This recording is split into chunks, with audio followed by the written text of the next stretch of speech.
Welcome back to the World Equestrian Center in Ocala, Florida. It's the final elite race of the first day of the 2024 DEKA Fit World Championships. It's time for the elite men's team race. I am Xander Keene. He is Jason Dupree. We've had a wardrobe change and a broadcast partner change because Luke Halterman is competing in this race. More on that later. But, Jason, we've had a great day that you've seen behind the scenes, managing the broadcast, getting our rabbit situated, and, of course, handling technical director duties as well. But now, with a headset on, I mean, it's been great. We've seen nonstop action. We've seen great performances, and we'd expect more of the same here in this elite men's race. Yeah, it's always fantastic getting to do a little bit of commentary. It's a little too tricky because there's a lot going on over here, but the fact that Luke is getting the race is fantastic. So I'm happy to step in, and we have seen some really exciting races today, and this one's going to be no less different. Yeah, absolutely. So you can't see everything that's going on behind the scenes that we can see. But, yeah, Jason is managing about 3 different computer monitors, multiple keyboards, and making sure everything is coordinated. So it's been a busy day of action here in Ocala. As you can see, this is the very bottom of that Friday, December 13th, the last elite race of the day. And, of course, tomorrow, similar setup where the individual races will kind of happen back-to-back in the morning, a little bit of a break with the DEKA Mile tomorrow, and then the elite female, elite co-ed, and elite male. It's interesting because we've seen multiple athletes, some that we'll see again here tonight, have already raced a couple of times, doing their individual race, then doing maybe a co-ed team, or we saw a few athletes do female team and then co-ed team themselves. So it adds a different dynamic with the kind of recovery and making sure that you're ready to race at 11 a.m., but then also close to 7 p.m. here. And then again the next day, and then again the next day. And those next 2 days, you can see how the time kind of gets shorter and earlier and earlier because of the races are shorter and shorter each day. Which is great in terms of the amount of effort you have to pull out, but that just makes them hurt that much more. I mean, we've seen that, these team races, obviously, because you're not doing all the work yourself, you're running harder when you are going. And, we heard from Kat Vosbender and Kevin Gregory after their second place finish in the co-ed team, and Kat was saying this is the first time she'd ever raced twice in one day. So it's a new experience for some of these athletes, and it's only a couple of hours. We've seen a few that were in the co-ed are also going to be in this men's race, and that's really about an hour between when they finished and when they started. Yeah, things are happening quick here. Not quite back-to-back like they were last year. We got a little bit of breathing room in between these team races, so it's been nice. I'm sure the athletes, especially like, Bubbles that runs all 3 races, well, not rate all 3, but 2 when he can, really appreciate it. Absolutely. And so I think we have the top 10 times from the year that we'll pull up here in a second. A lot of the top teams are going to be in this race, but there are some changes as well that we'll talk through. But it should be a very strong field. As you see there, Kevin Gregory and Daniel King. Unfortunately, Kevin was saying, has finals this week as he's a college student and so unable to make it. So now Kevin will be running with Connor Bell, who you see qualified with him as that third place time. So there's the Kevin Gregory story, as he has 3 of the top 7 times, all with different people. But we're going to see, actually he has 4 of the top 7 times, but we're going to see Jack Bauer and Glenn Race together. We're going to see Cole and John Walkington. They've got one of the top times. And, another strong Spanish team. So Alphonse has a different partner. He's running with Palmerinas here in this race, but Alphonse part of the second fastest team as well. So that's kind of one of the nuances here is if you're running elite, if you qualify, you qualify with your partner. If your partner's unable to race at all this weekend, you can replace that with another athlete, but then your original partner can no longer compete. So you can't just sub someone out and have them freshen up. It accounts for, sometimes people just can't make it or life gets in the way. So we've had a few changes, but, the Jack Bauer and Glenn Race team, I think they teamed up a lot earlier this year. They're 2 experienced athletes. They don't live near each other, but so they probably don't train together that much, but they at least have a lot of experience in this field, and that might help give them a leg up on some of these newer teams that are coming together. That's right. Those guys are very experienced, and they do very well whenever they race together. And, some of the teams that we're going to see here, we do have Luke, as we said. Luke Halterman is going to be racing with Derek York. Tell us about some of the other races, other teams that we're going to see. Yeah, absolutely. So we've got Brian Neely and Zach Tate. We've got 2 Spanish teams. We talked about Alphonse and Palmerinas. We've also got Aitor Lizarazu and Igor Arudi. So strong Spanish contingent we've seen in every single one of these elite races so far. Multiple European athletes, predominantly Spanish, as that's kind of become the hub of DEKA Fit over in Europe. And so we've seen them get after it now. Alphonse, this is his third race of the day. And so how that plays out, we'll see. But we mentioned Kevin Gregory and Connor Bell, David Magida and James Muscard. That's a team that we haven't mentioned yet. David, maybe not the race he wanted in the individual race earlier, but he's always someone that shows out in team races. He has experience running very fast with Eric Williams last year, and then we mentioned Luke Halterman and Derek York as well. So another team to watch. Keith Hardwick, who kind of outperformed his seed time and took, I believe, 5th place individually.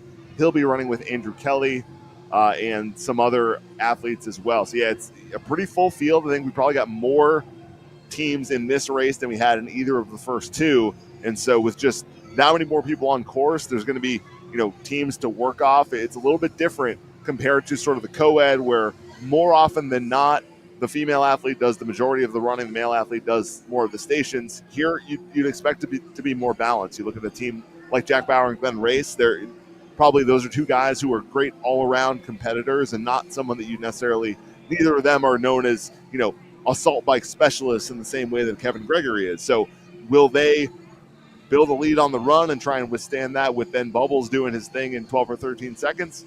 We'll see. I think it's exciting to find out, because these team races always give you the difference in strategy that really doesn't come into play with an individual race. And as we can see, the course is starting to quiet down a little bit as we're winding down to the final race of the evening. We do still see some age groupers out there, and those age groupers are going just as hard. We actually were, as you were chatting, I was looking at one of the age groupers by the bike that was laying on the floor. They're going out just as hard as they, maybe not as fast as the elites, but just as hard, putting it all out there. Yeah, I think we've said it coming into every single one of these race broadcasts, but it really has been a nonstop day of action that started close to 12 hours ago. Obviously, the first elite race was at about 11 a.m., but we got underway well before that with the female age groups. And so it's been nonstop. Everything's mostly been on schedule. And yeah, with this being the last race of the day, obviously the course will be a bit more quiet, not completely clear, but that's okay. I think there's still plenty of room to operate. And at this point, these athletes, especially those who are competing for the second or maybe even third time today, they're sort of used to navigating the course. And, with DEKA Fit, it's obviously straightforward. It doesn't change, and you know where you're at. It's a matter of if there is some traffic navigating it, but I would expect most of the age group athletes that are still working their way through it and putting out that effort, they're probably coming up toward the second half of the race. And so, there obviously isn't any crossover on the stations themselves. So Luke told us that he doesn't expect them to do extremely well against the other teams, because we've got some very experienced, strong teams out there. But he said, let's just go hard, take it out hot, and see how far we can make it. What do you think is going to happen there? Yeah, I think they're going to try and lead this first run, at least for the first lap or so. He's teaming up with Derek York, who did just that. I think Derek came up to us afterwards, kind of off air, was like, hey, was that entertaining? We knew what he was going to do and take it out hot. He did that. I think they expect to do that again. Derek, it was kind of a last-minute decision. Luke had qualified with Preston Burnett. Preston unable to make it this weekend, and so Luke was kind of figuring out if he was going to still race and trying to find a partner. And, yeah, about 45 minutes ago, Derek was like, you know what, I'm game. So, again, because Derek has obviously already competed and Preston isn't here, they can do that. And so that'll be interesting. I mean, I would expect them to be out front at the beginning. We'll see what happens after that. Luke didn't sound very confident about their ability on stations, but we'll see how that goes. We do see, we're going to get a camera over there in just a moment, but we do see the briefing taking place for the men's team race. Dave getting them all ready to go. So about another 10 minutes before they, 5 minutes probably before they get to the start line, and then they'll be taking off in 10 minutes from now. Yeah, it's been a long day for Yancey, for Dave Claxton as well, but it's been great to see, these athlete briefings before every single race, just reminding of the standards and of the points of emphasis, whether that be the reverse lunges, the burpees, or really anything else throughout the course of the race. That's been, again, a big change here for DEKA Fit in the last few months, with Dave being here on the ground in person, and he's got plenty of energy left. And, yeah, this is his final athlete briefing of the day. And we did see him with that change of clothes earlier, and that was because he actually did race in age group. And I walked past the podium while they were doing awards, and he was in third. There you go. I didn't catch who his teammate was, but congrats to Dave. And right back at it. Hopefully he got a chance to refuel and sit down for a few minutes, but maybe not. And here's a good look at it. Yeah, you can see him right there with the Ram burpee, with the Ram kind of going over the reverse lunges. And, of course, Jack and Glenn themselves have raced several times, so I guess they're finding the briefing not as entertaining as everybody else. But it looks like they're talking nuances of how to pass and tag. And that's something we heard from Grayson Kilgore and Katie Duke, the co-ed winners, that they have it dialed down to every single movement on course. Katie was talking about how they determined which way they were going to turn or how they were going to hand off, not only when they were going to hand off the baton, but how they were going to make decisions about when to switch off. And so that might be the type of thing that Jack and Glenn are going over right now. Glenn living in Southern California, Jack in Colorado, so they're not both in Idaho like Grayson and Katie to where they can really work on this all the time. So for them, it's these last minute, whether it's based on what they've seen in the other races today or how they're feeling, but they're talking strategy, and I can see David Magida there. I love that kind of stuff at this highest level of athleticism where those minor things make a difference. Absolutely. It can always be a matter of seconds that add up over time. It's, 2 or 3 seconds here. And, Grayson himself was talking about how when he coaches athletes and when they're, sort of simulating DEKA fit, when an athlete comes into a zone, he'll start counting verbally 1, 2, 3, 4 before the athlete touches the machine, kind of emphasizing hey, those seconds matter too. And in a team race, there's so many transitions and so many different opportunities to make and lose time that stuff really gets magnified even more than in an individual race. You can see Luke there in the black tank top or black cutoff. With Derek behind him. Well, there's two black tank tops there. He's on the left with the black headband.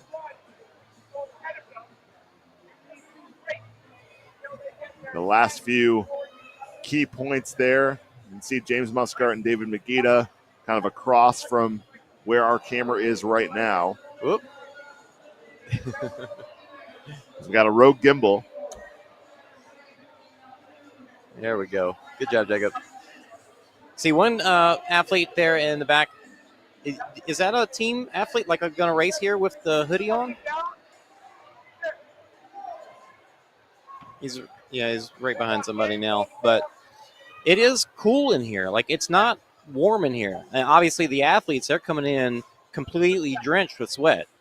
But just standing around, sitting around, it's chilly, which is good. It's better than being hot for the athletes. Yeah, it's a cooler day here in Ocala, definitely than it was in September. I remember I raced around noon, and it got pretty hot in here at that point, after the elite races. But it's a little bit cooler, and I think it might be a bit warmer tomorrow. But, yeah, it's not sweltering in here, but obviously as soon as they start moving, they'll warm right up.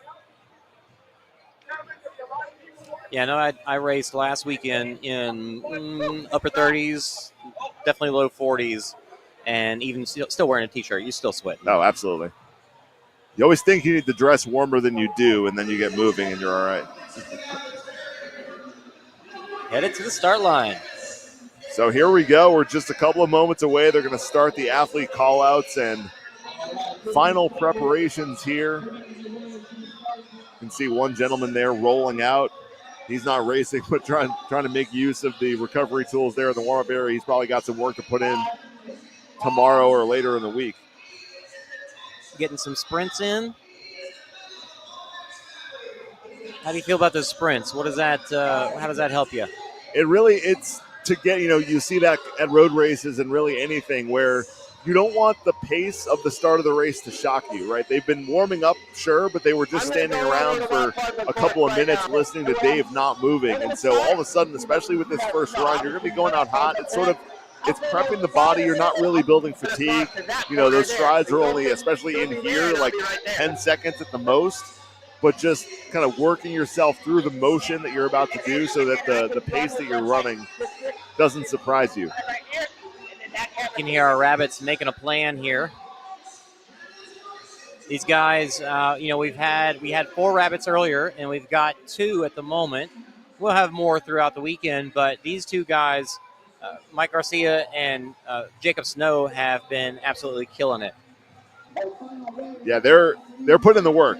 I think Michael's come over multiple times and said, "Hey, my hamstrings weren't ready for that," but they're getting after it because you've got to hang with athletes that are running as fast as they possibly can, and so it's the end of a workout for them too, and they get less recovery than the athletes in some respect because they're doing all of them.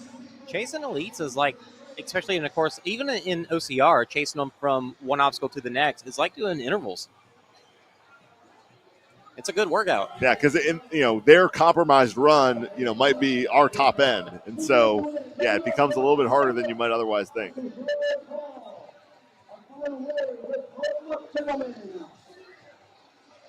So here we go. Looks like we are getting, I don't know if we're getting call-outs or if they're just going to bring everybody up. Looks like it. It's a lot of names to go through with teams, especially with the full 15 teams. So here we go. There's Kevin Gregory, wardrobe change for Bubbles. What is in his hands? Is that hand warmers?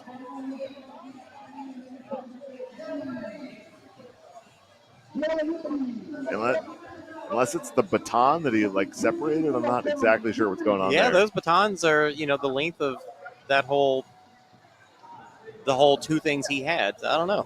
That was interesting. I have to ask him what that is.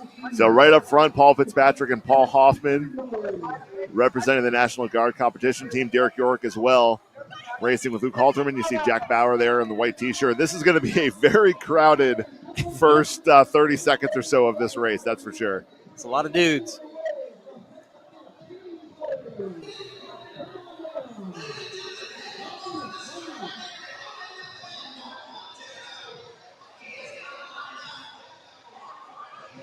In OCR start line, you got a little bit more space to get up in the front usually.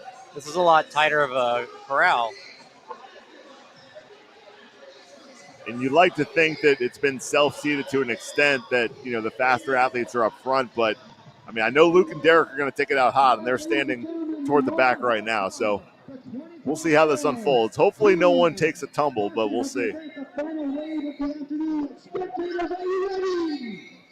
All right, we're getting ready to roll. All right, we are seconds away from the start of this race.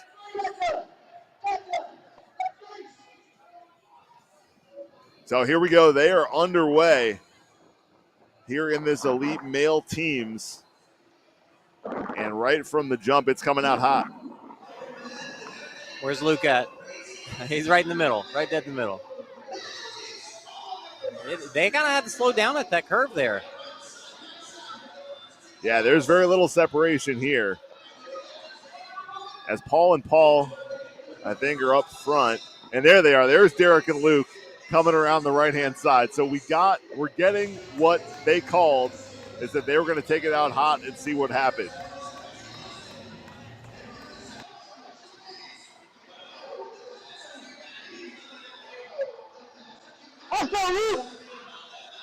There's Luke and Derek 45 seconds in. They're in front.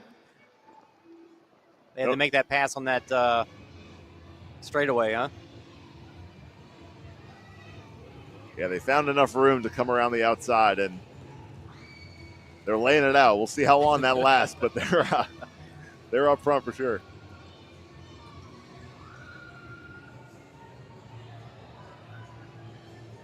So got a few age group athletes out there.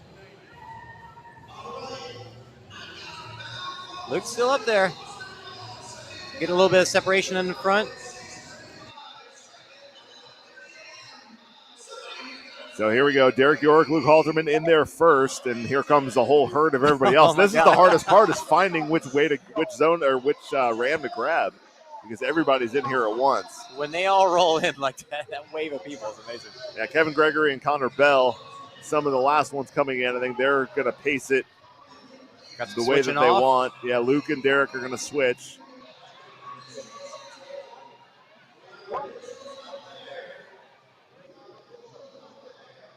Who's rolling out first?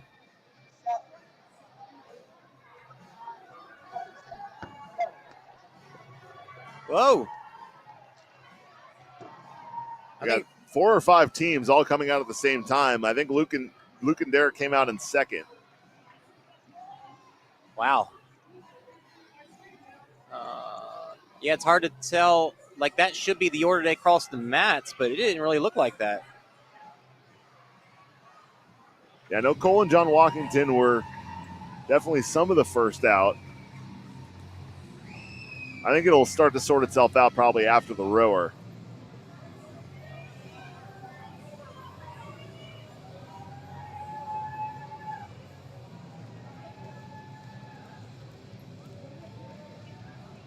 So again, in this team format, you have to do the first run together. From there, you can split it up however you want up until the last run, which you have to do together. So this is where the strategy comes in. I think in most cases, we will see the men switch off 250 meters apiece. You saw Jack Bauer handing the baton to Glenn Race there. Obviously, whoever's finishing the run, the other person's going to claim a rower so that they can start as soon as possible. So basically, whoever's running comes in, taps the other teammate on the shoulder, and then they start rowing right away. Just relaxing and waiting.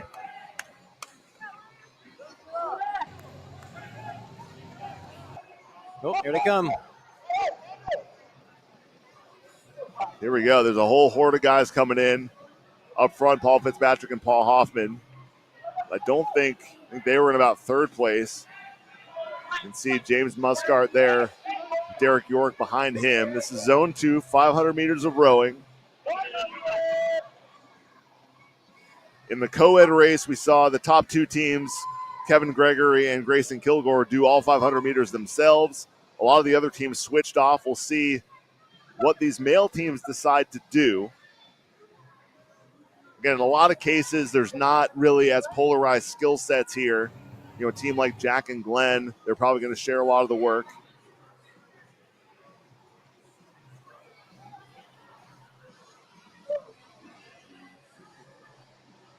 This has got to be a lot trickier to switch out on. Look at him getting it moving before even getting his feet in there. Yeah, the rower's tough because you can't tighten it too much because then it's going to be hard to transition. But then if your feet are loose, it's going to be a little bit more awkward. So the majority of these teams have switched. As you can see, David Makita now kind of in the middle of the screen there with James Muscart behind him.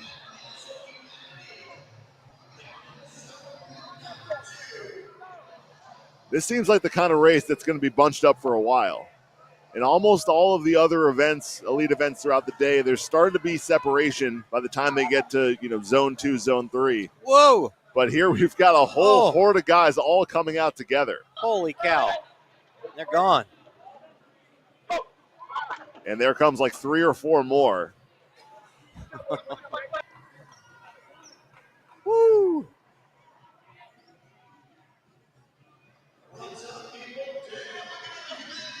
We got a 120 in there. So Benjamin and Samuel Harris with a 120. Wow.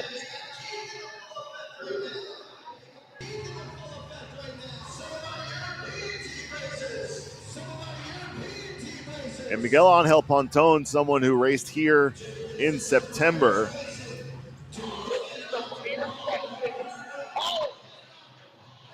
Jacob, zoom out a little bit if you can for me.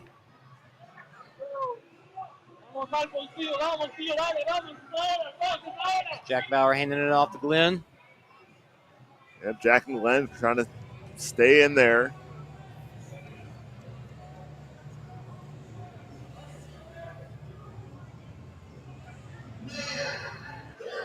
I'll tell you what, with how bunched up this race is, there is a lot of race to go. Some of these teams are going to crack hard just with how much they're pushing each other, but it's probably going to be a survival of the fittest, and there's going to be a team that gets it done when all is said and done.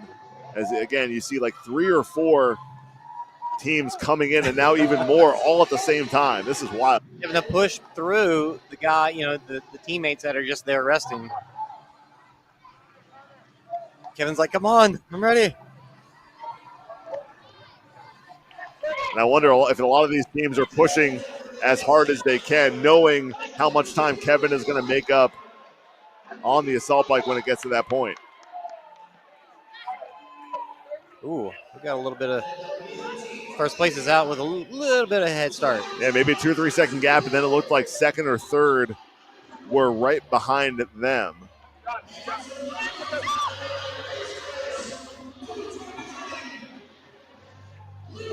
See, we should see who's in the lead coming down the straightaway here. Not a huge gap.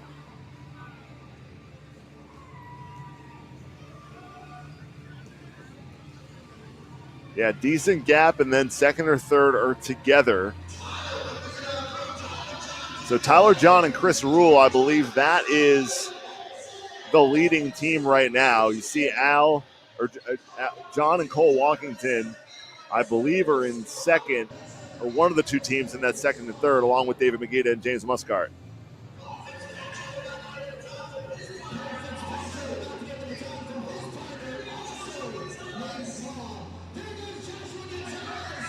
These guys are cooking. Yeah, this is run number 4. About a third of the way through this race in terms of time. And yeah, look at this. James Muscart putting on a bit of a move right there. Cole Walkington trying to hang on as well.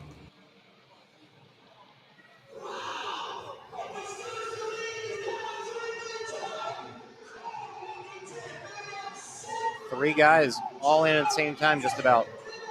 Yep, so it's Tyler John and Chris Rule, John and Cole Walkington, and then David McGinn and James Muscart. That's 1, 2, 3. And again, probably not a lot of separation in these sit-ups. I mean, these are experienced athletes that are going to be able to work through this very quickly. And you can see there with how many people there are just waving hands in the air, making sure that their teammate can find them as soon as possible, because you can't start until you get tagged. First team's out. Did we get 2 teams out? We got 2 teams out.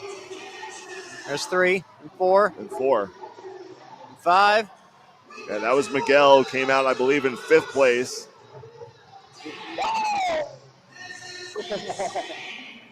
Everyone is fired up right now.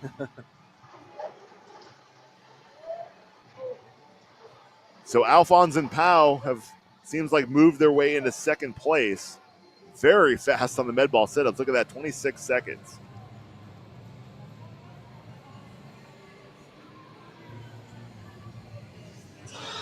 Looks like Zach Tate's shirt has come off. I believe Luke's has as well.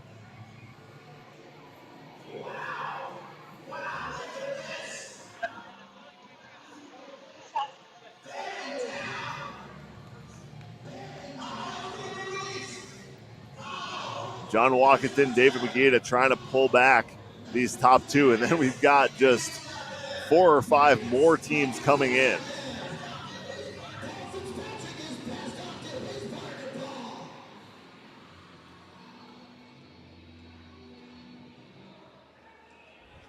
Now it starts to get tricky to tell who's in what place just by watching them run. Yeah, because of the handoffs, it can be a little bit tricky. It's really focusing on who comes into the stations first and then sort of letting it play out from there. Here we go.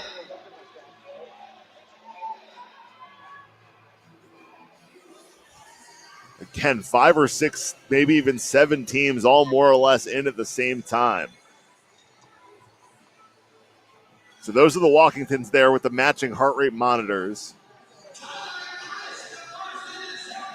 This is a tight race. Do you think it'll stay like this the rest of the way? I mean, I think it'll stay like this probably up at this point, probably up until the bike, right? Because, you know, there's not going to be a ton of separation on Farmers you would expect. And the way that they've all been running together to this point, I mean, I think really it's going to come down to who can execute on the bike and come off of it on that next run. That's really going to make a separation. But the way this has played out so far, I mean, we're at basically the halfway point in terms of, you know, just distance covered and number of stations. And with it being this packed up, I mean, there might not be separation for, you know, another couple of zones.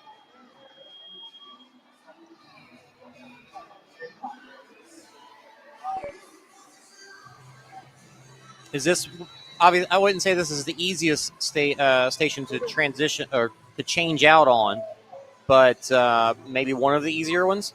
Yeah, for sure. I mean, it's the obvious comparison is the rower, right? Because it's a a similar type of implement in terms of output, but because you're standing there, you're able to move a lot quicker than if you're trying to get up from the row. So most of these teams, it does seem like they're transitioning every 100 meters or so because you can really put out a lot more in that short period of time, 20, 30 seconds as compared to trying to do 500 by yourself. So it looks like that was 2, 3, and 4. I think first place had got out ahead a little bit. So that might be the first lead change then, because Tyler John and Chris Rule, I don't think that time is totally right for them, 127, but that might update. Either way, these top 6 teams are all within striking distance of each other. And Josh Gonzalez and Joe Rucco as well in 7th place.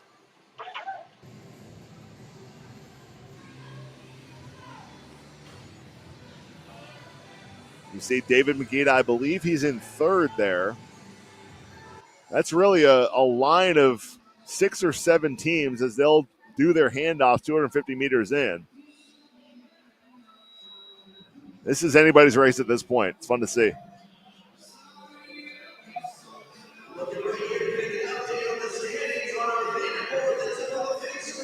Going next into the farmer's carry. And again, farmers, this shouldn't be an issue for these guys. One of the faster stations, no switching there. So just whoever takes it, whoever's not running the last 250 will presumably be the one to take the dumbbells on the farmer's carry. You see Glenn Race coming in right there. It's first, second. So here we go. Third, Tyler and Chris. 4th. Then the Walkingtons. Then Miguel handing off to Will Shoemaker.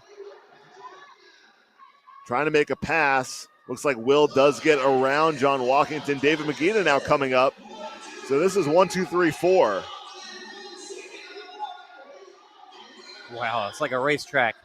And 5, 6, 7 are all pretty close together too, and more or less 10 seconds back. Neck and neck. Get out the way, guys. We're coming through. Holy cow.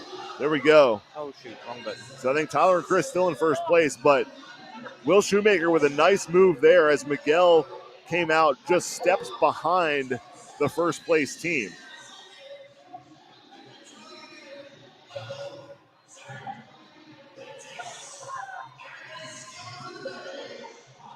And here's kind of the back half of the elite field working through this zone now.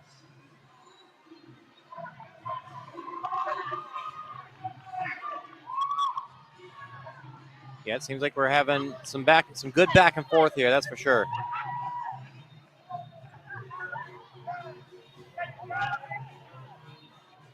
Yes, you see there the updated leaders.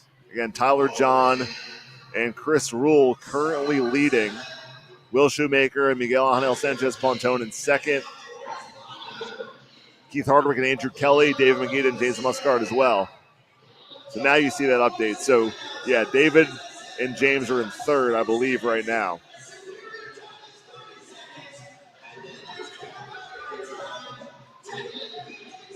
So here comes the assault bike, and this is always the game changer, even in a race that isn't this close. With how many teams there are close together, one way or another, this is going to be the difference maker. As our top few teams are all coming around right now, making their way in. There's one, there's two. Cranking. Absolutely getting after on the bike here.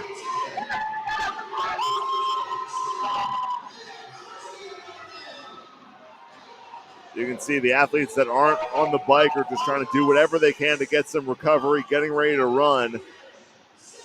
We have one switch off there between Miguel and Will. Our leading team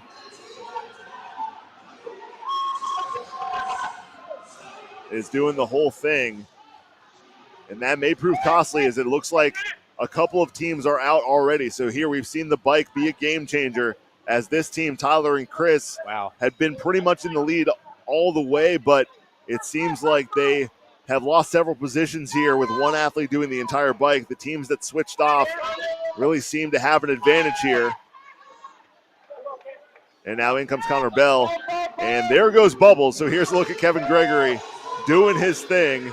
All eyes on him. I know right now they're not near the front of the race, but it's still impressive to see for the second time tonight and far from the last time this weekend, Bubbles working through whatever the time was on that. Call it 12, call it 13. Yancey, I'm sure, has the timing down. He's probably filming all of them for Bubbles, but we'll see what they can do for the rest of this race. They are farther back in the field at this point.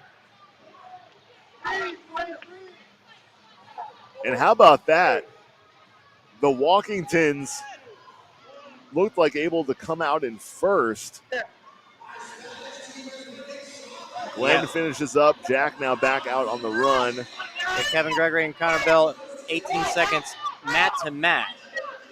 Yeah, and that's, probably 2 seconds for Connor to run in and run out. So, yeah, call it 13 or 14 for Kevin. It's impressive to see. So the bike is one thing. We saw a lead change. We saw the team that had been leading now back and forth. But the bike is one thing. It's what happens after the bike that really can make the difference.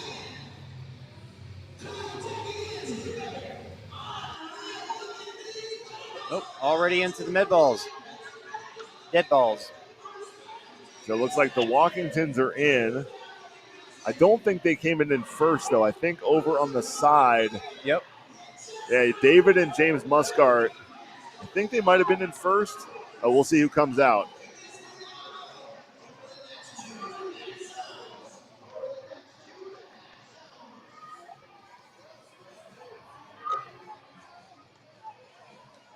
Coming up on 20 minutes into this race, there's only 2 runs left. Again, this coming up is the last run that can be split. The final run has to be done all 500 meters together. I would think this is the easiest one to trade off on. What do you think? Yeah, I think so. The only difference here is it is the same implement. In the co-ed race, the advantage is you can kind of keep it on one side because the male and female athletes are using different weights. And so James Muscart, I believe, was out first, but it's a little bit hard to tell, although maybe it was Cole and John Walkington. So we've got a battle in our hands, that's for sure.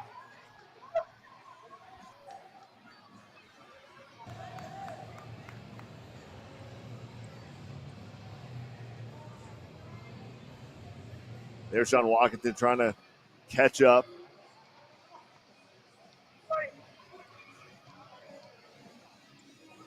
Quick work from Kevin Gregory. I think they'll have made up several places coming out of that assault bike. The question becomes, how many can they pull back? Yeah, where did they, let's see, bring this back up? Yeah, 7th place, it seems like right now. So some of the teams that were up front have started to fall back a little bit coming off that bike. So positions up for grabs, that's for sure. And we've seen Kevin do that tank and basically run backwards with it. If you can keep that up. I think I said during the co-ed race, it was like he was pulling an empty wheelbarrow. not one full with rocks or whatever else, but there's Cole Walkington. He's trying to hold off one of the top competitors there.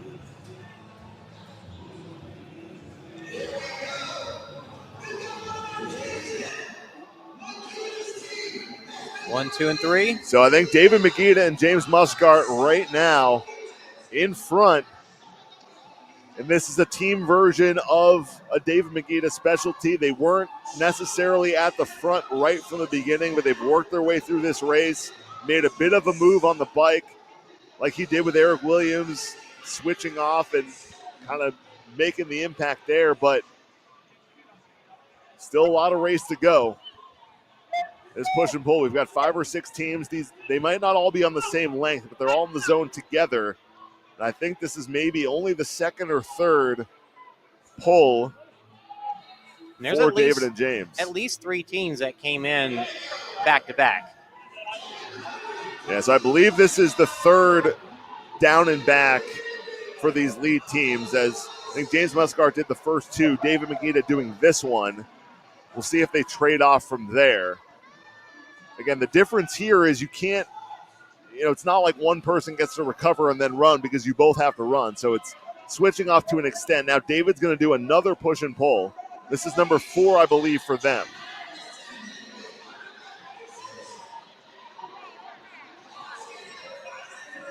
I can see Cole Walkington there, Miguel Angel Sanchez Pontone as well. They're pretty close together, but still a few seconds behind. Now David is doing the last one himself. As you see James grab the baton that David had in his back pocket. So David McGee and James Muscart, I believe, are still in first place, but look at that little squat pull. And look at that, our top 2 teams out together. David McGee and James Muscart, and then the Walkingtons right behind them, just a couple of seconds. And I think Miguel and Will Shoemaker in third. I'd say 3 teams are in winning position, and then the 4th team is still in fighting position. Yeah, I don't think the podium necessarily has been decided yet. The winner will probably come from one of those top 3, but this is absolutely going to be a burpee off. We're going to have our top 3 teams in pretty close to each other. We'll get 4 and 5 probably in there before they finish. And so this is a very exciting last couple of minutes here of this race. Again, this is the final run that these teams will do. You can see in the background there, James Muscart and David Magida. Pass through. Down the straightaway.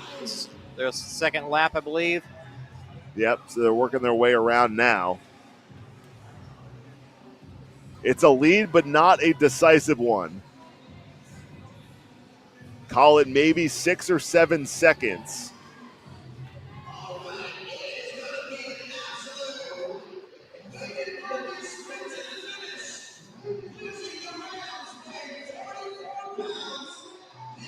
Ready to come down the final straightaway before the turn and then into the station.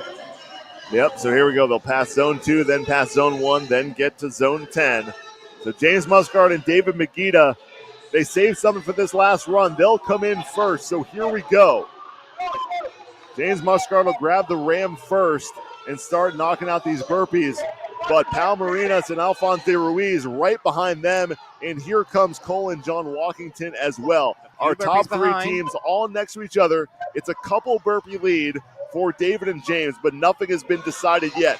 Dave Claxton there making sure rep standards are followed. Alphonse de Ruiz right there. So James will hand off to David Magida. They'll switch off on this last station, putting out everything they possibly can. Right now, Alphonse has not switched. Now Pau takes over. We believe it's still a bit of a lead here for David Magida and James Muscart, but don't count out Cole and John Walkington as well. I'd say Magida needs to get those arms a little straighter. I can see Yancey giving him some words. There he goes. Yeah, he's really throwing it back there now. He's pushing hard. He wants it. It's a couple of reps to go. Oh, my God. Who's it going to be? David Magida and wow. Holy cow. A photo finish there is David Magida and James Muscart. And then Alphonse de Ruiz and Palmerinas. I don't know if I could tell who it was. I was too busy trying to press a button to change to the camera. Oh, my God. So Cole and John Walkington in third place. Strong performance from them.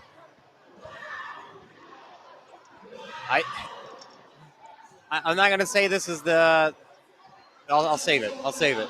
Yeah, we should get the initial split at a certain point to see who actually took this, as these other teams are going to finish things off. You see Jack and Glenn right there. I don't want to show the burpee splits because I want to save it.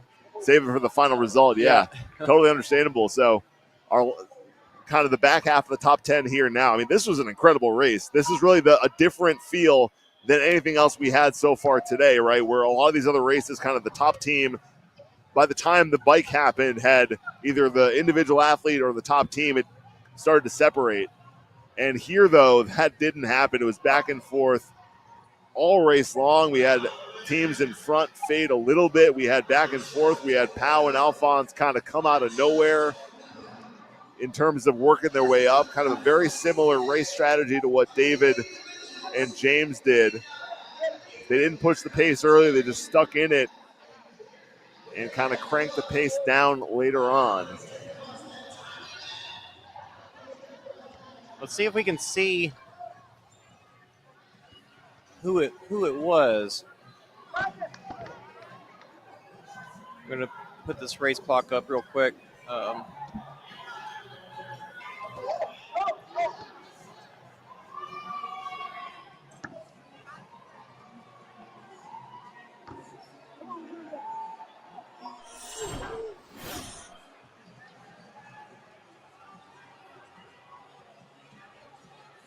Oh, that doesn't even tell it. And we had a collision there at the end, just bodies flying everywhere. Yeah, I still can't tell.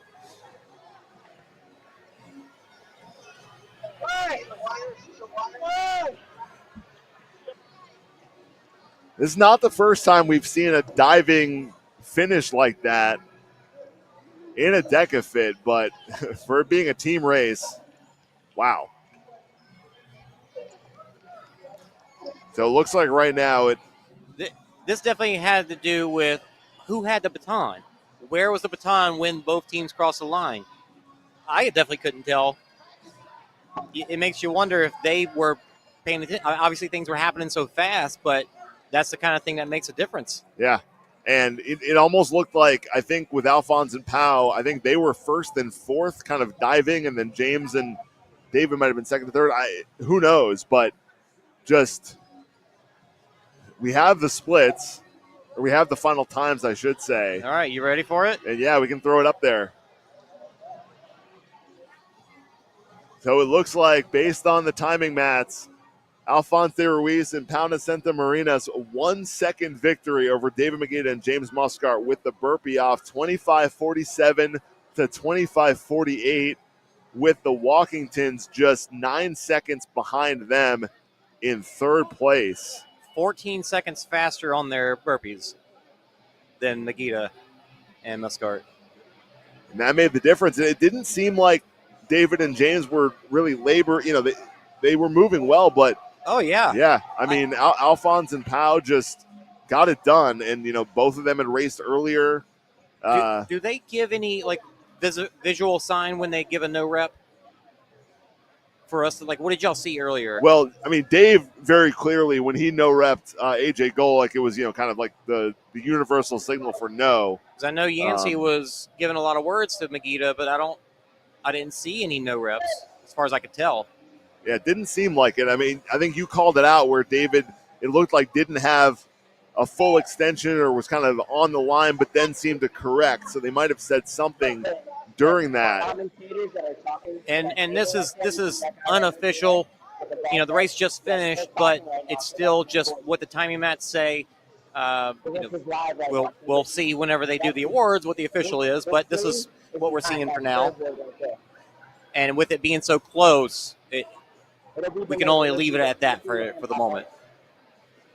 But if you want to talk about the intensity of team races, look at these run splits. Oh, sorry. 15-minute and change, 5,000-meter running. I mean, that is impressive for all of these athletes. I mean, I think high 16s, low 17s is what we saw on the men's side during the individuals. It just goes to show you when you're splitting up the work, how much faster you can run. Yeah, sorry, earlier I said it was 14-second burpees. Burpees, here's the burpees. So a 5-second difference. Yeah, and it looked like James and David came in a little bit ahead, but not much. And, wow, how about that? I mean, I know they were off the podium, and so we didn't really see it, totally unfold. But Connor Bell and Kevin Gregory worked their way all the way up into fourth place. Wow. It's almost like from seventh, from right? from the bike, they just took some souls on their way working through. And that 54-second burpee split, again, it didn't work out in terms of a podium position for Kevin this time, but still an impressive effort that he put out there.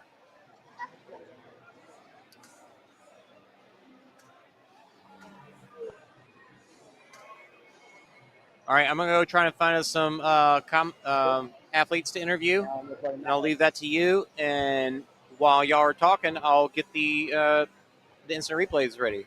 All right. Yeah. Sounds good. So, yeah, here's a look at the finishing zone where zone 11, most of these athletes have now had a few seconds to kind of relax and try and catch their breath, let the heart rate come down a little bit. But what a race that was. Definitely a different flavor from all the individual races and even the team races earlier this afternoon, where, again, as those races unfolded, a top team or top individual kind of separated from the pack at a certain point. But in this case, it was absolutely neck and neck, back and forth all the way through, up until and through the burpee zone. Yeah, they're discussing it.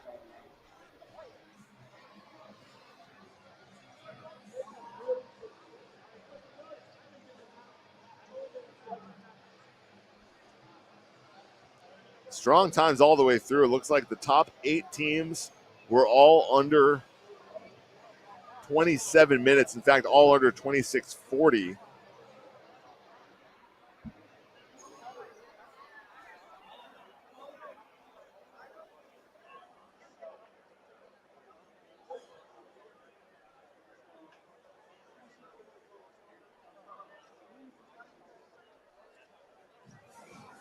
I mean, it really is impossible to overstate how close that finish was when you had athletes colliding, diving, tripping over each other, trying to cross the finish line first. And again, with it being a team race, that's 4 athletes making up 2 teams, all in a very small space.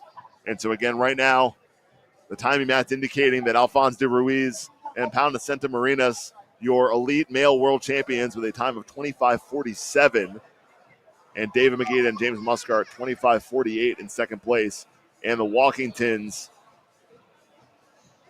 25:57.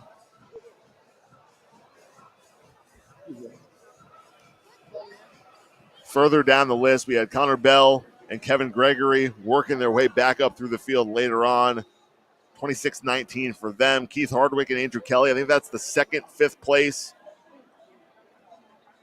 for Keith today. 26:27. So I don't know what you've talked about so far, but as you can see, they are discussing that finish. From Magida's words, his partner had the baton and he was out front. And I don't know why the chip time was the way it was, but David's thinking that they won off a gun time, right?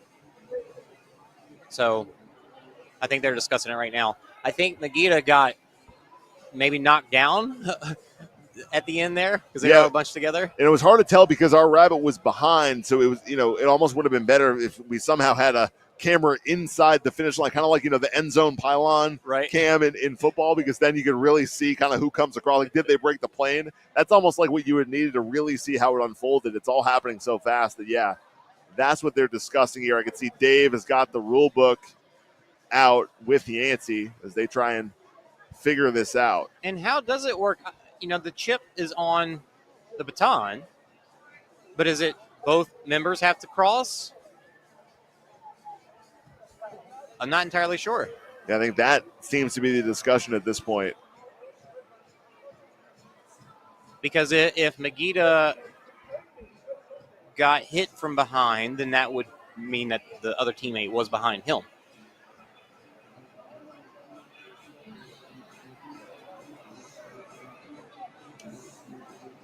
And the two in what came across the numbers as first, Alphonse and Powell, Spanish team. Yep. Well done to those guys. Yeah, they both competed in the elite individual. Alphonse raced in the co-ed team as well just like an hour and a half ago, so he's had a big day. And the strongest performance we've seen from any, whether it ends up being first or second, it's the strongest performance we've seen from a European team here in this elite field. Kind of been hearing over the PA inside the arena, all sort of the age group and other division podiums. A lot of international representation here at DEKA Fit World Championships. And, strong showing for them. How about Sanchez, Baton, and Shoemaker Schumacher and John and Rule. Yeah, those are some of the teams that were they were in it early on. You know, we kind of had 3 or 4 teams trading the lead or all coming in and out together. Tyler, John, and Chris Rule were one of them. They were one of those teams that seemed to have a run specialist and a station specialist, which I think cost them in the end because the teams that were able to switch off on the bike are the ones that ultimately prevailed. And they're showing us 6th and 7th right now with a 1 second difference. Yeah, it was, and only 3 seconds behind 5th place being Keith Harvick and Andrew Kelly. I mean, there were packs on packs, and really no more than 20 seconds between any team all the way down to about 9th place. We definitely want to wait here and see what's going to happen, how they're going to call it. I wouldn't think that, we might not see the results update right away, but they might make a different call. They're still discussing.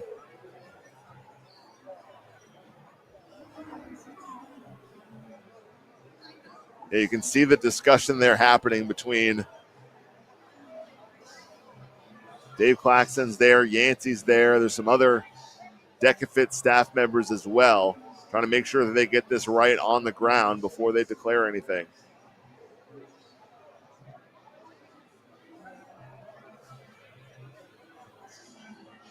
This is the first time we've seen a situation like this.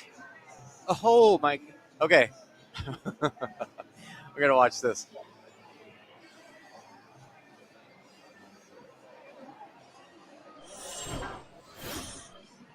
Okay, I'm going to slow this down. We're going to come back.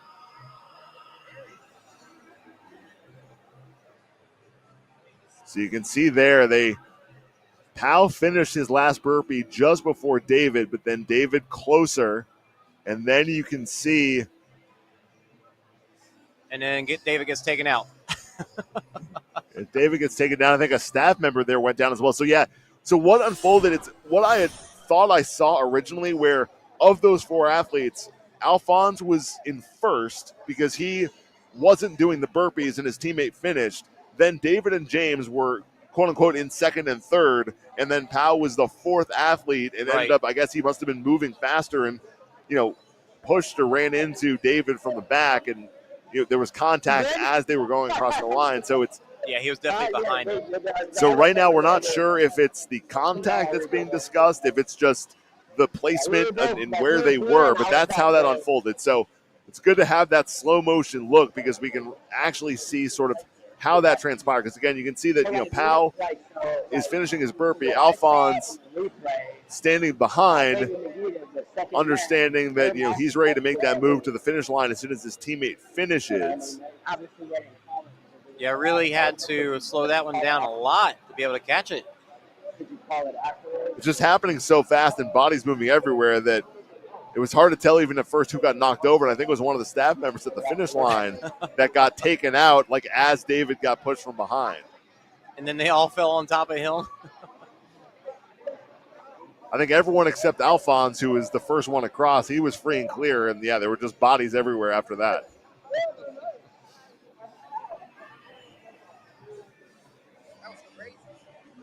That was nuts. Come back in. Yeah, absolutely. Come tell us about your race, Luke.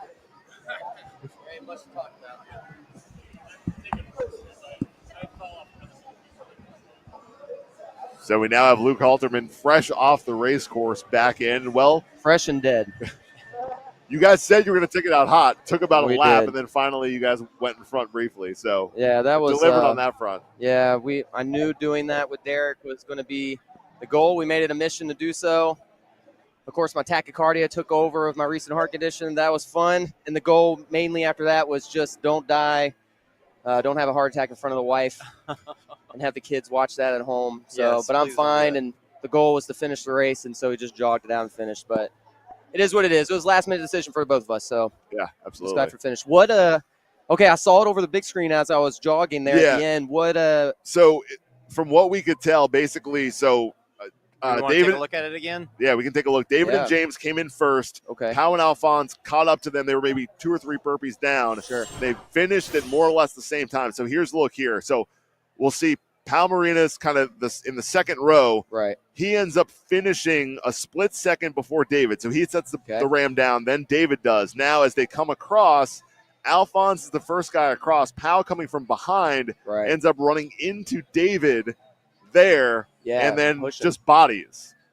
Yeah, man, as you look at it, you surely don't think there's anything intentional behind it.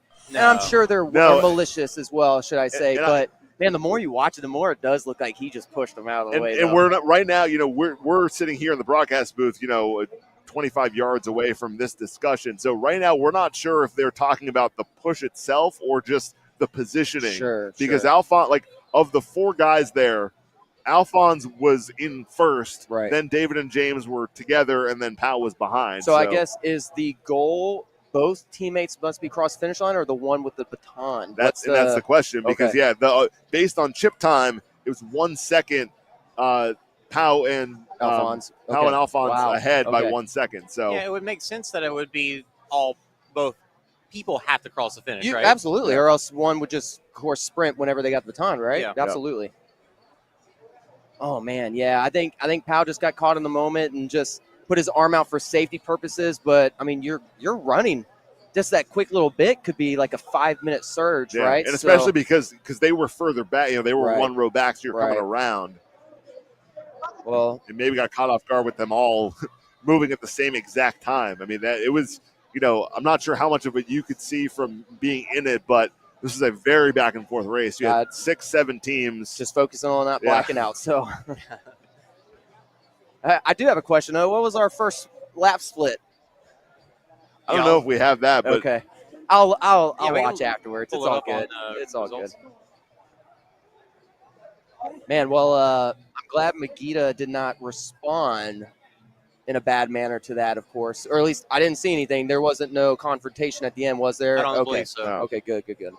I think it was more just because there was a staff member that got taken out, too. So I think it was more just bodies uncoiling. Megiddo could also feel that, he got knocked down. He could feel that the other guy was behind him, too, so he knew that he was ahead of him. Right. I think he felt pretty confident about that. So now, to the right of Megiddo, was that Muscart? That was Muscart. Okay, so they technically both crossed. They both crossed before Powell. Gotcha. So that's why you have 1 and 4 were teammates, and 2 and 3 are teammates as far as the 4 guys across the line. Honestly, I would say Megiddo and Muscart deserve that 3rd spot then, right?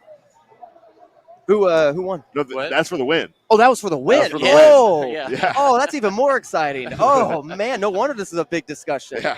Okay, so they got 1 and 2. They got 1 and 2. Yeah. Okay, that's what you meant by 1. I got you. Okay. Who got 3rd? The Walkingtons. Wow, good for them. Yeah, they were mixing it up all Cole race was long. Flying past. Yeah. Oh man.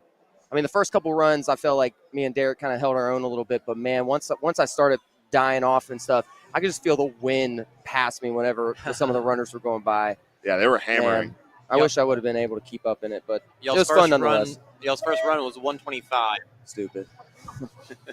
Derek saw me as I was down on the floor, basically about to pass out, and he goes, "Hey, I'm calling it," and I'm like, "No." I said, "Let's just jog it out at least. Let's just jog it out." Who ran the second run? Right after the lunges. Did y'all split it or? We split everything. Yeah, okay. Yeah. It was 130 on the second run.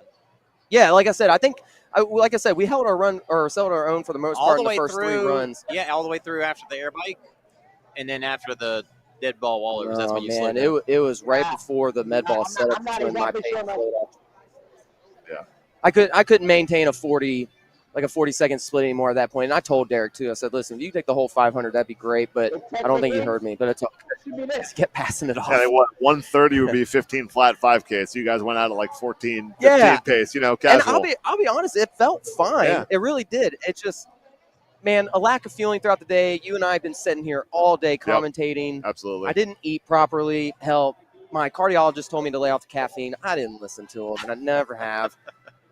Thankfully, I haven't drank any alcohol in the past few weeks, but it's just, my wife even said she started crying because she thought I was going to pass out because she saw it in my eyes. So, but it was all good. It's all good. I don't want to make excuses. It was fun. I'm glad we jumped in. Thank you, Derek, for jumping in last second. That was fun. Did you guys want to Are we waiting for this debacle to be over before we do interviews? Yeah, we want to get them, and we want to let the athletes, because I'm sure they're wanting to know Sure. how it turns out, too. Makes sense. Well, do you want me to grab the third place team in the meantime for you guys? Because we know for sure it was the Walkingtons, right? I think so. Yeah, it's hard to say how much longer they're going to discuss. So Yeah. I would be interested to see what the ruling is on that. I don't think they're prepared for this. Yeah, they're definitely just figuring it out. Yeah, it really does seem that way. It seemed like Dave had a notebook out or a binder out there for a second. Yep, he did pull that out. What is the rule on a shove extension? Man, so Kevin, no podium, huh? No, they were fourth. Fourth, yeah. He did his thing on the bike. I think they worked their way up from seventh or eighth all the way to fourth. Yeah. But they weren't really in it like Walkingtons were pretty comfortably ahead of them. Okay. But then, yeah, they hammered the burpees as well and got fourth place. Let's see if the rule book, what it says about teams. I don't know where it would be.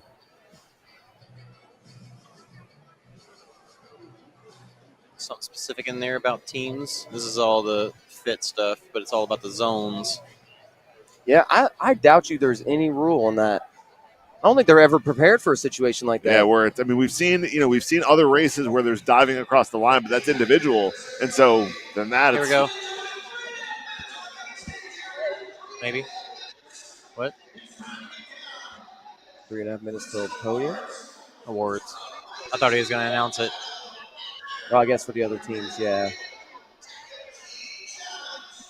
Yeah, I guess they don't want to have all the other age group heats or whatever that we're going to get their awards sitting around and waiting. I think it seems like this discussion is still happening. Well, I'm glad to see that hear that it was nothing malicious. I guess if you didn't know any better, it does look like Powell just said, I'm going to stiff arm you, bud. Way to get in front of me, but I'm sure it was just to stop himself and everyone got tripped up. Because was that a cameraman that was on the floor? Yeah. Right there? Okay. So. Yeah. I doubt Magida would have even tripped up if the cameraman wasn't there, probably. Yeah, probably so. But okay, so Magida's last rep, is that a proper rep? He dipped his hips. Did you see at the end? I don't know if that, I mean, it was very subtle. I guess in live time you would never really discount that, but as you slow-mo it.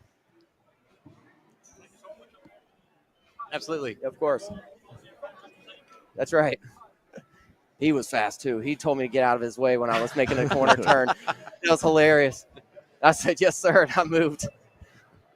I didn't want to get Magida'd. Yeah. Should we just phrase that now? If anyone gets stiff arm, we just call it the Magida'd.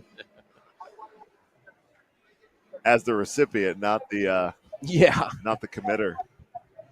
Who's he discussing with now? All right, he's talking to Powell. I guarantee Dave is telling Powell they got second place right now. By telling him by rule. What a tough call. Yeah. That's a tough call to make. I don't see it in the section about team. Well, that's age group. I don't know. I'm having trouble finding it. Yeah, if there's something about timing and, whether it's gun time or chip time or how it's determined with the team, because obviously you've got two people, one baton. Right. Yeah, surely there has to be something in the rulebook that both members have to be across the finish line. But if you're going yes, there it is. Okay. Both teammates must cross the finish line together in the event of a the close. The team that has both teammates across the finish line first will be the winners. There you go. So that would be David and James. That's pretty clear. I think it's a matter of, I don't know if they're looking at video or that might be the question is, are they able to look at video or are they well, I mean, there's whoever was there watching it knows that Powell came from behind. It was clearly couldn't have been obvious in front of either of them. So because David and James a little upset. Yeah, because David and James were second and third of the four. Yeah, then they would have come across together. Spaniards look a little upset, but I mean, I'm not sure what their argument is. Yeah, it is very clear right there in the rulebook. Obviously, Dave knows where it is much more than we do. Jason had to scroll through and find it here. But, it is spelled out very clearly in event of a photo finish. And literally it says basically what just happened. I wonder if they're arguing Magida's last repetition. It seems like the guy was mimicking I could be wrong, but Yeah. I'm not over there. But I don't think you can't penalize a burpee after the race, though, right? It has to be No, a it has in-time to be. judgment call, I right? believe that's been one of the Unless you changes throw or the points ram. of emphasis. Right. Right. Yep. Yeah, Dave made it very clear over there at the right before the race is that at any time do we see you drop the ram, you can go back and look at the footage. It'll be a 30-second penalty. But as far as in the moment of what a rep is, it has to be a judge called. You can't go back because then you can argue probably 10 other people's burpees at the same time, right? Yeah, and then at that point it's like, well, yeah, right, because it's in the moment, it's on the judge and the athlete to uphold the standards. Because then if you go back and start looking at things, you're going to look at every rep, Absolutely. and then we'll be here all night. Yeah, and you just can't do that.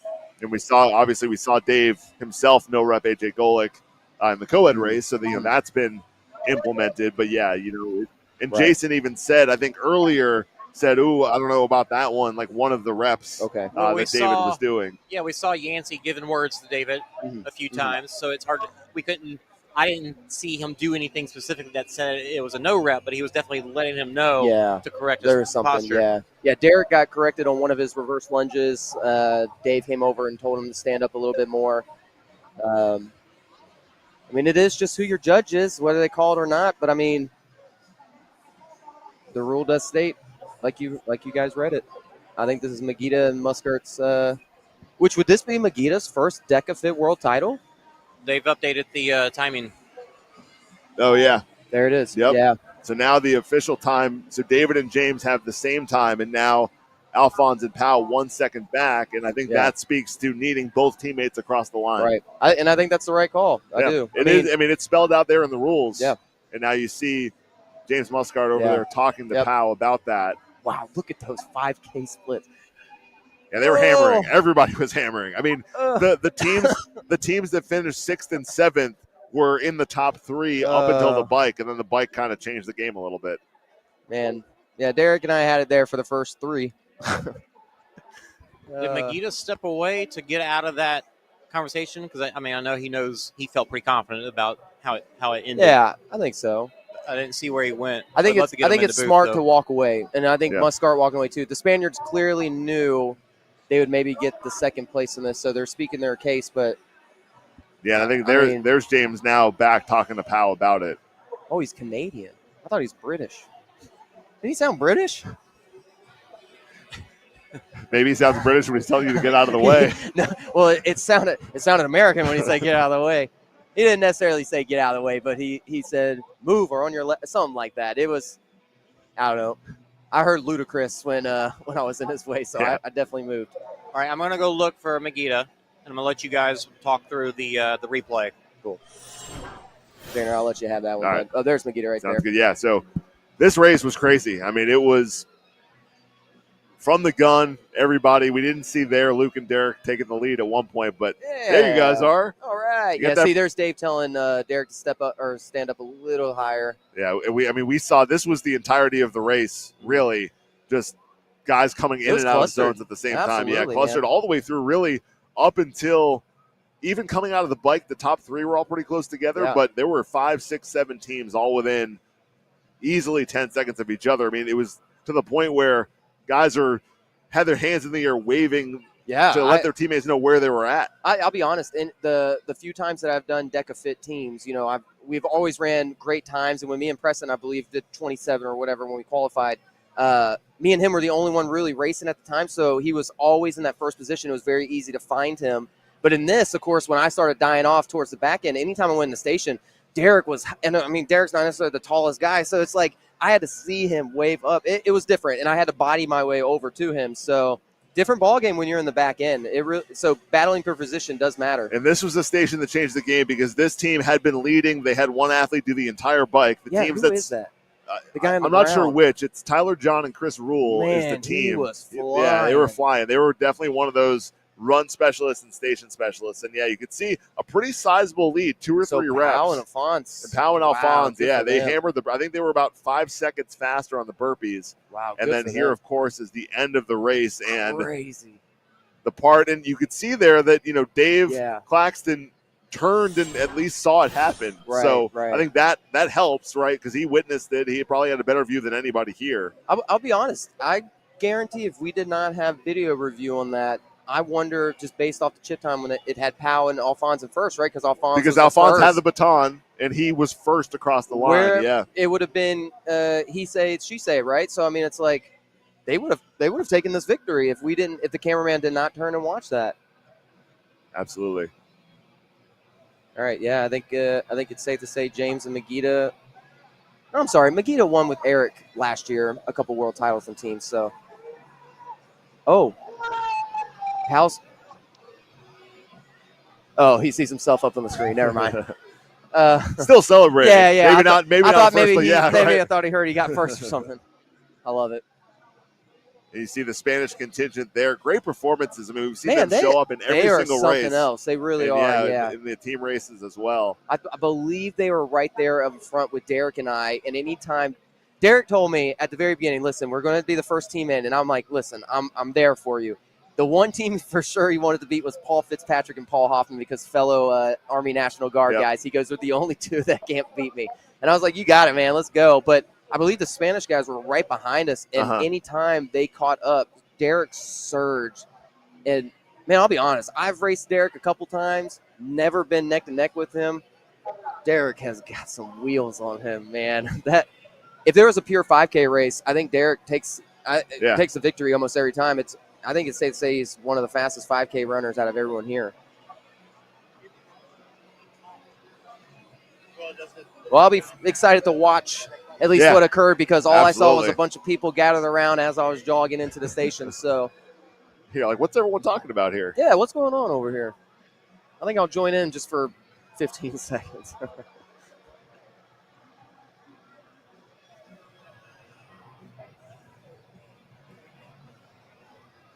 Well, Xander, did you and Jason pick any podium picks before the race? Were you I don't think we picked. I think we were just talking through it. There were a lot of kind of. Was Megita and Muscart?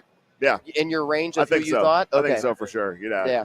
Again, given David's pedigree in this format, I think he probably wanted to have a better day than he did in the individual race. I'll be honest. I thought definitely Connor Bell and Kevin would have podium because they were the top seed, I believe, coming into this. You can never discard Megita in a team situation. He single-handedly took, I think, that victory back in 2022 with Mark Gadet, I think. I mean, man, he single-handedly won that for them.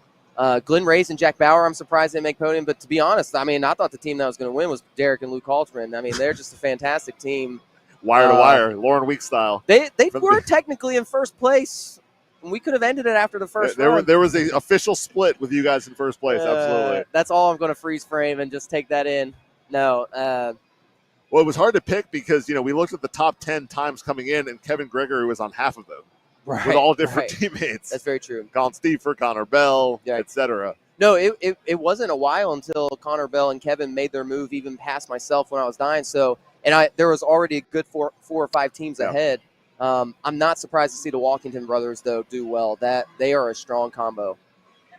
Cole, like I said, Cole was moving. I don't remember John running or passing me at any time, but I definitely saw Cole pass me.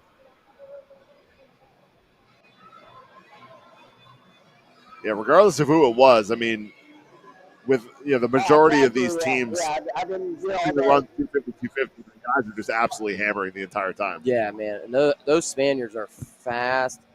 I believe they're also in the mile. I don't know if much of them are in the strong though, because given the pedigree of these North American athletes, I don't think any of the Spaniards are maybe in the strong. But I would have to go back to my list. But probably a few of them in the mile tomorrow. Yeah, so. And it's one of those things where this is the first or second year that DEKA Fit's been big over there. They got more events. Right. There'll probably be more local events and more opportunities for the strong in the mile. So you would think that this would then lead some other athletes, like someone like Alphonse, who has the High Rocks pedigree as well, to go for the mile or the strong later on. Did Itor competed as well too, right? Yeah, they were a little further back, I think, he and his teammate. But yeah, he was. Okay, so they're the ones that finished just right. Oh yeah.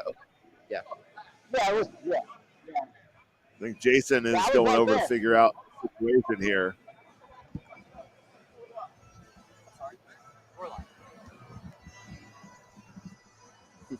Thank you, Zach. Appreciate it, man. Yeah, a little too fast, right? Zach giving us the confusion going, why is everyone so damn fast?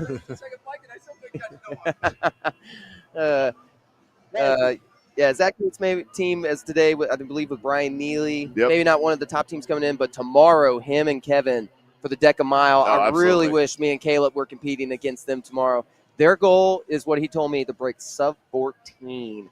I mean, that is blazing fast. And I think the fit, just that you got a little bit longer duration, but you squeeze in that shorter distance. I mean, Kevin and Zach is definitely the favorite going into that tomorrow. So. And there's Powell in pretty good spirits there. He seems to be. I think he's accepted where he is, as far as placement. I mean, what more can you do? Absolutely. At this point, in moments like that, you got to go what just says in the rule book, and you got to swallow your pride. And, hey, second place. I mean, they're right there. I mean, if it's about the money, that sucks. I actually have an argument on that. I know a lot of people, DEKA has bad taste due to the fact that payment always takes a little bit longer. Spartan has been notorious for that, and it is what it is. But can we just go back to the time where you just sign up for the sport, for the fun of the aspect, and that you just want to be competitive? I can't argue. I don't necessarily do it for the money, but and if it's to pay your bills, I totally understand that, and I respect that. But if it's not to pay your bills, can we just go back to the fact that this is the love of the sport and we want to grow as a sport, and let's not just give a sour taste in any of that. But I do get it. If you do advertise money, you should pay up. Listen, I understand both argument points, but I'm so old school when it comes to that. Yeah. I definitely don't do it for the money. I never will. If I get paid out of it, fantastic. I never do it for the money, though. So.